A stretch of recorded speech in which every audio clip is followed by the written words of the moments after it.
Assalamualaikum warahmatullahi wabarakatuh. Selamat pagi teman-teman. Pagi ini saya ngelihat dua fenomena yang bikin saya renyuh hati saya.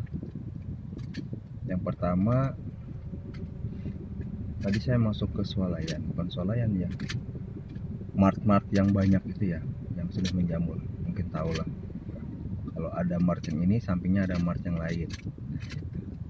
Tadi saya masuk ke salah satu mart yang pertama. Di situ belum terlalu antri sih, cuman ada dua kasir, dua-duanya emang full. Ada dua yang antri, salah satunya saya. Di depan saya itu ada anak-anak, mohon maaf, berhijab ya, anak perempuan berhijab rapih lah. Itu dia ngantri sampai dengan 4 kali kwitansi. Pertama dia isi etol 500.000 kalau nggak salah tadi. Terus etol udah beres, dia nggak langsung beranjak tuh dari si kasirnya, karena nunggu adiknya sama ibunya belanja di belakang.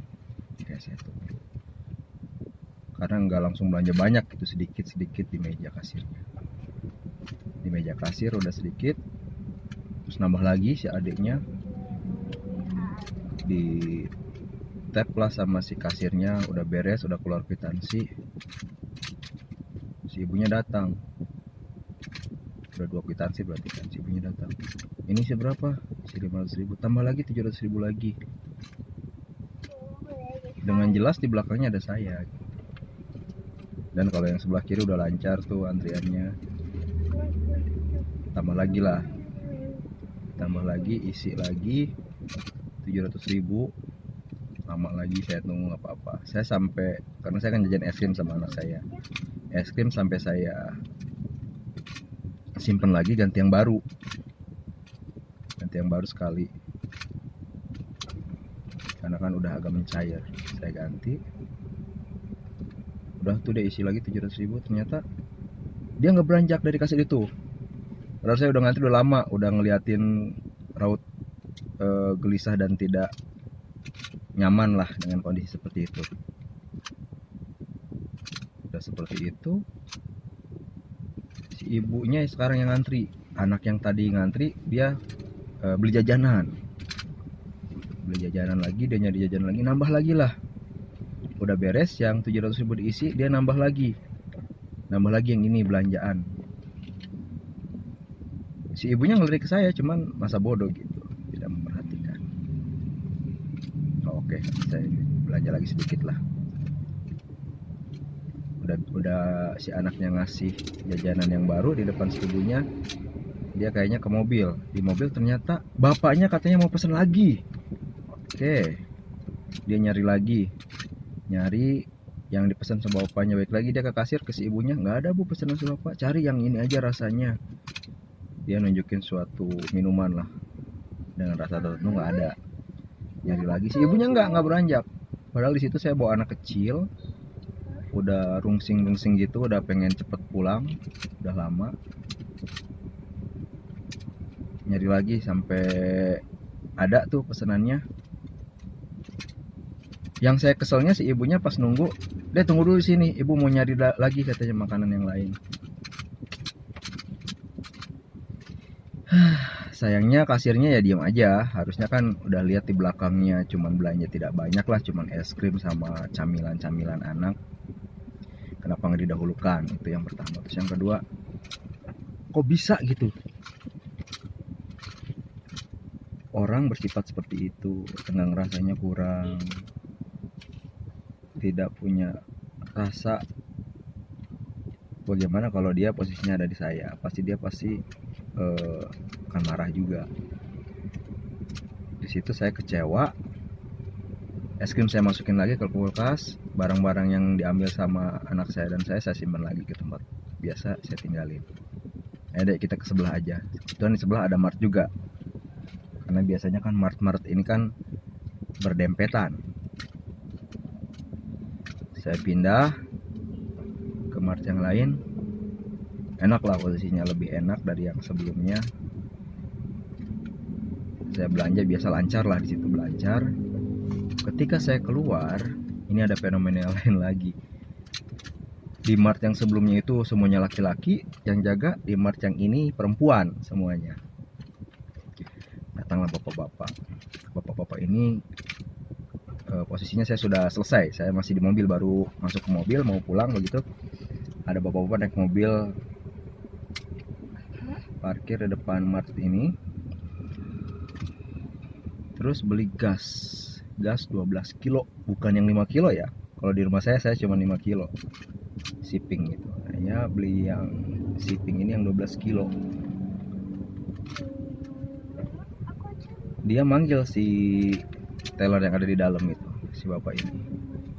Dia buka bagasinya, dipanggil, saya mau beli gas. Yang saya bikin ngelus dada, ini si bapak nggak mau angkat gasnya sama gas kosongnya. Dia nyuruh kasir ceweknya ngambil gas di dalam mobil dan masukin gas yang barunya ke dalam mobil juga. Oleh si kasir cewek ini, si bapaknya ngeliatin aja. Dia keluar mobil, cuman dia ngeliatin aja.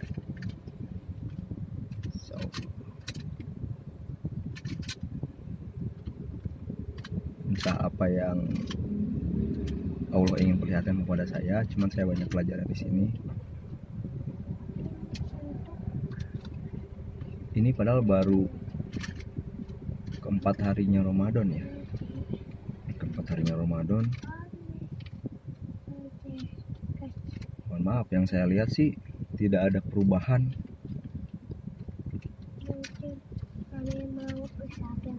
Seseorang itu ke arah yang lebih baik kalau lihat contoh-contoh ini.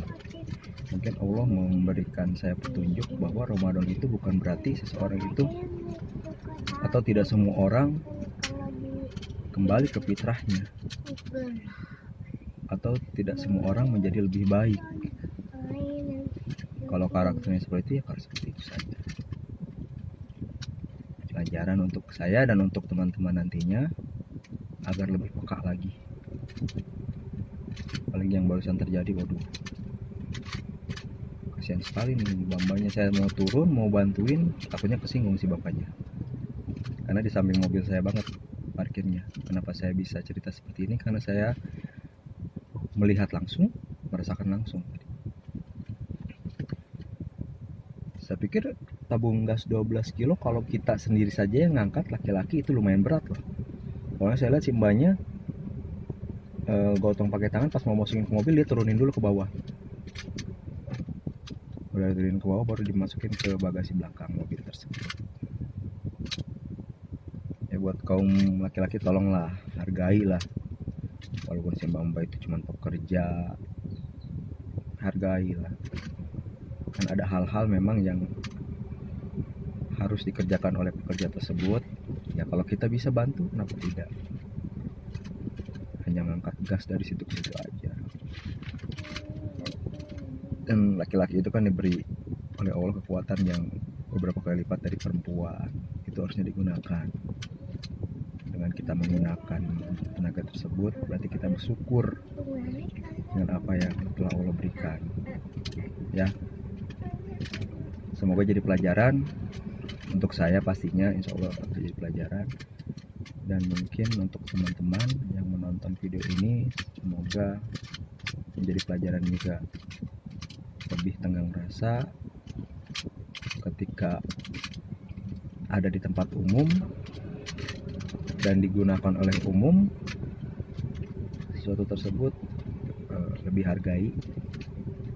Ya kayak tadi kita belanja banyak, ya diselang dulu lah, kan di belakangnya juga kondisinya nggak ramai. Setelah saya juga kosong tadi. Terus untuk bapak-bapak tadi, mudah-mudahan kedepannya tidak seperti itu. Allah lemahkan hatinya, bisa jadi lebih baik lagi. Tentunya bisa ada yang diambil dari kejadian tersebut. Mohon maaf, bukan berarti saya sok baik, tapi ini pelajaran juga untuk kita semua. Terima kasih. Assalamualaikum warahmatullahi wabarakatuh.